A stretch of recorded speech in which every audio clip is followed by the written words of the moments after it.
Olá pessoal, sejam bem-vindos a mais um vídeo. Nesse vídeo nós iremos falar um pouco mais detalhado sobre o resultado da Log. Bom, para começar, a Log teve 221 mil metros quadrados de locação nesse trimestre. Mas é bom lembrar que desses 221 mil metros quadrados, 129 mil foram de pré-locação, ou seja, de ativos que a Log ainda vai construir, mas já estão locados. Sendo assim, quando eles forem entregues, eles já vão ser entregues com um locatário e não vão ter vacância.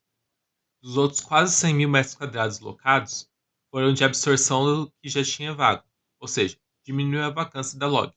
Como vocês podem ver, mesmo que a empresa diga que o e-commerce é uma das vias de crescimento, o e-commerce em si, de varejo, como por exemplo Magazine Luiza, Americanas, Mercado Livre, não são uma grande parcela da sua receita, e sim outras empresas que começaram a vender online, como atacadistas, empresas farmacêuticas, empresas de alimento e bebidas.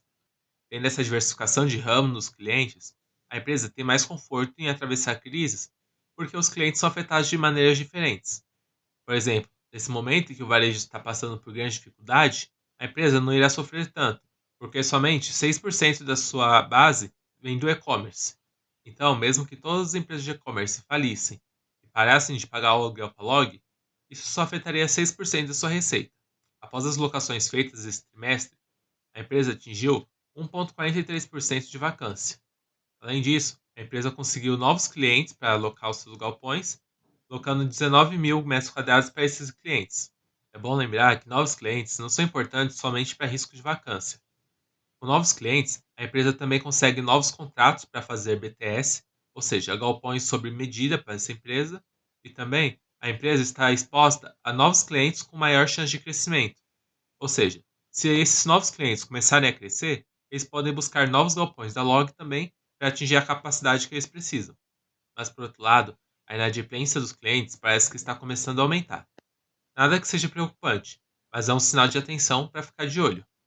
A Log atualmente possui 8 projetos em construção, sendo eles na região Centro-Oeste, Sudeste e principalmente no Nordeste. Nesse trimestre, a empresa teve uma diminuição na ABL produzida, produzindo 64 mil metros quadrados. Uma coisa importante que a empresa afirma é que a geração de caixa vai vir principalmente da venda de ativos antigos para financiar a construção dos novos. Ou seja, a empresa vai evitar pegar dívidas nesse momento. Isso é muito importante para os acionistas saberem que a empresa vai se manter estável e que ela não vai se alavancar mais do que deveria. E sabendo que a dívida líquida da empresa está em 1,2 bilhão e o EBITDA da empresa alcançou 52 milhões nesse trimestre, a empresa não conseguiria manter a sua dívida estável até o final do ano se ela continuasse fazendo investimentos. Mas é importante lembrar que, como a dívida da empresa é antiga, ou seja, antes de 2022, ela conseguiu se financiar a taxas baixas, tendo o custo da dívida atrelado principalmente ao CDI, com spread de 1,8%. Ou seja, ela vai pagar o CDI mais 1,8% acima.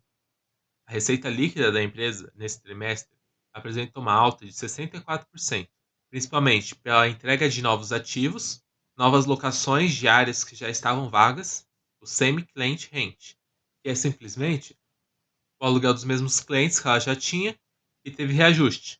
Esses aluguéis cresceram 1,6% acima da inflação. O controle de custos e despesas da empresa também foi um ponto positivo, aumentando tanto a margem da Log ADM quanto principalmente das despesas e receitas operacionais, que cresceram 13% comparado com a receita, que cresceu 60%.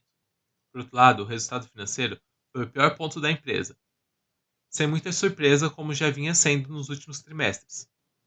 O resultado financeiro, que tinha sido de 13 milhões positivo no primeiro trimestre de 2022, foi de 26 milhões negativo nesse trimestre. Esse foi o principal fator que impactou o fluxo de caixa da empresa. Como vocês podem ver, a empresa aumentou sua margem operacional no aluguel, de 74% no primeiro trimestre de 2022 para 79%. O resultado total da empresa caiu para 54 milhões, comparado com 127 milhões no primeiro trimestre de 2022, principalmente pela variação de ativos, ou seja, variação do valor justo dos ativos. Esse trimestre foi de 749 mil positivo e no primeiro trimestre de 2022 foi 98 milhões positivo. Esse valor não vai impactar diretamente o caixa da empresa, Mas, por outro lado, como a empresa está focando em vender ativos, esse é um bom ponto de olhar. Se os ativos estiverem caindo muito, o valor justo, é bom prestar atenção porque a empresa pode começar a vender ativos com menor rentabilidade e não ter um retorno tão bom no futuro. Já que mais para baixo, nós vemos que o FIFO da empresa, ou seja, o fluxo de caixa operacional, cresceu para 31 milhões e 29 milhões no primeiro trimestre de 2022. Essa alta moderada é principalmente devido ao aumento dos juros. Como vocês podem ver, a despesa financeira da empresa cresceu para 45 milhões de 19 milhões no primeiro trimestre de 2022. Esse aumento de mais de 25 milhões foi o principal impacto que causou essa queda no caixa.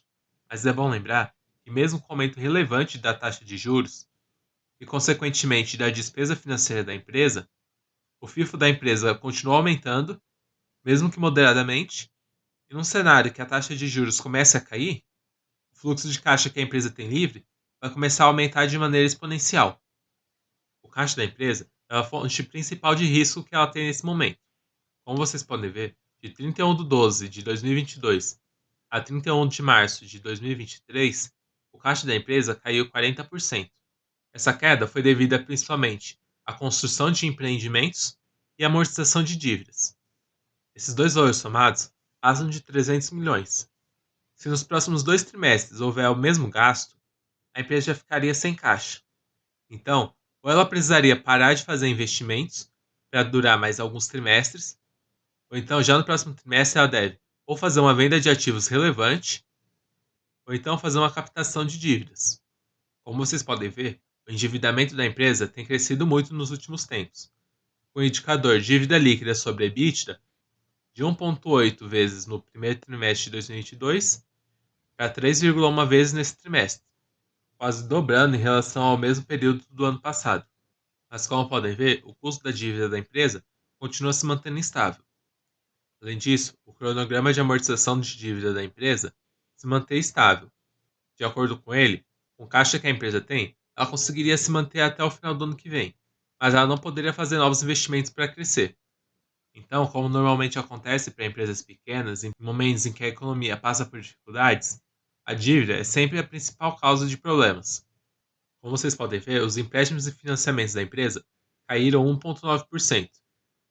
Mas como a empresa tem que fazer muito investimento, o caixa da empresa caiu 40%, aumentando assim a dívida líquida da empresa em 25% e aumentando seu patrimônio líquido somente em 0,8%. Essa é a principal causa do aumento dos indicadores de alavancagem da empresa. Se nós formos analisar os indicadores atuais da empresa, ela apresenta um PL de 5,69%. Entretanto, como nós vemos aqui, ela apresentou um lucro nesse trimestre de 27 milhões e um lucro nos últimos 12 meses de 282. Isso por causa do que a gente já viu antes, que é o resultado da atualização dos ativos, que gera um lucro não recorrente para a empresa. Portanto, o mais provável é que nos próximos 12 meses a empresa apresente um lucro de aproximadamente 100 a 150 milhões. Isso daria um PL de aproximadamente 10 vezes para a empresa. Se a empresa continuar fazendo investimentos e conseguir entregar mais pelo menos 800 milhões de metros quadrados até o final de 2024, é provável que a empresa volte para esse patamar. Portanto, é muito provável que esse PL de 5,69 já indique algum crescimento da empresa, então não é tão esperada a oportunidade de comprar uma empresa com preço de pagador de dividendos, mas com crescimento futuro. Além disso, o dividend yield da empresa está em 5,8%, que pode ser considerado um bom dividendo. Entretanto, como já mostrei para vocês, a empresa apresenta um forte problema com dívidas.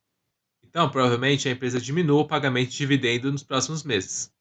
Muita gente compra a Log comparando com fundos imobiliários, porque ela é uma empresa de locação. Mas se for comparar a Log com algum fundo imobiliário, tem que ser comparado com os fundos de desenvolvimento, porque ela é uma empresa focada em desenvolver imóveis para alocar eles. Então, para quem espera receber um grande dividendo da empresa, é bom que não espere tanto antes de 2025 ou 2026, que é o momento em que a empresa vai começar a diminuir o investimento e começar a reorganizar sua dívida, o que também não descarta a possibilidade da empresa focar em novos crescimentos a partir desse momento, já que a empresa é uma empresa muito pequena e praticamente está atuando sozinha no mercado. Bom, pessoal, por enquanto é isso. Se ficou alguma dúvida em relação ao resultado da Log, não esqueça de deixar o seu comentário abaixo e também diga o que está achando dos vídeos. Além disso, se você gostou desse vídeo e quer mais vídeos como esse analisando resultados de empresas, não esqueça de deixar o seu joinha e compartilhar esse vídeo para que outras pessoas tenham acesso a essa informação também. Além disso, se você quer conhecer um pouco mais sobre a Log, não esqueça de clicar no vídeo que está aparecendo na tela de vocês para conhecer a história completa da Log desde a sua criação. Até a próxima, pessoal. Tchau, tchau.